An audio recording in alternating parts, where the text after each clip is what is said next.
20 kades dan 1 camat diringkus saat OTT Kejati. Diduga ada setoran 7 juta rupiah pakai dana desa.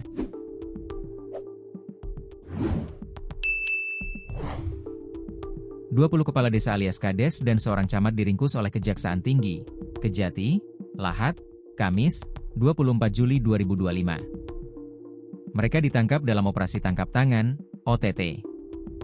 Di antaranya adalah Camat Pagar Gunung, Kabupaten Lahat, Sumatera Selatan bernama El Syahartuti dan juga 20 kepala desa Kecamatan Pagar Gunung dan 1 orang ketua Forum Asosiasi Pemerintah Desa Seluruh Indonesia, APDESI. OTT, Operasi Tangkap Tangan, adalah metode penyelidikan rahasia dan terstruktur oleh aparat penegak hukum untuk menangkap pelaku tindak pidana korupsi saat sedang melakukan tindakan, seperti menerima atau memberikan suap.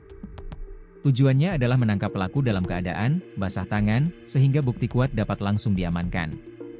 Berdasarkan informasi Kecamatan Pagar Gunung memiliki 20 desa. OTT tersebut dilakukan Kejati di kantor Camat Pagar Gunung. Mengutip Tribun Sumsel.com,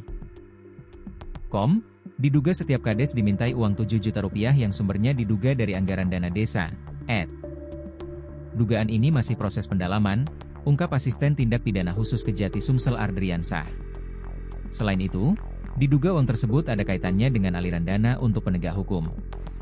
OTT ini dilakukan karena adanya dugaan aliran dana untuk oknum penegak hukum. Uang yang diberikan oleh para kepala desa terindikasi dari anggaran dana desa yang masuk dalam lingkup keuangan negara, lanjut Adiansah. Ia menuturkan, OTT dilakukan saat para kepala desa tersebut menghadiri rapat persiapan peringatan HUT ke-80 RI. Pihak Kejati saat ini tengah melakukan penyidikan soal aliran dana dari dana desa ini. Terpisah, Sekretaris Kecamatan Pagar Gunung, John Daharmansyah menuturkan ada 23 orang yang diamankan Kejati Lahat. Ia menuturkan, saat kejadian, ia tengah menemani istrinya berobat. John juga mengaku tak mengetahui adanya OTT di kantornya. Terkait OTT tersebut saya tidak mengetahui kejadiannya. Saat kejadian kemarin saya tengah menemani istrinya berobat di Kabupaten Muara Enim. Selain itu, saya tidak mengetahui adanya surat undangan untuk rapat kepala desa di kantor camat, ujarnya, Jumat, 25 Juli 2025. Total ada 23 nama yang diamankan.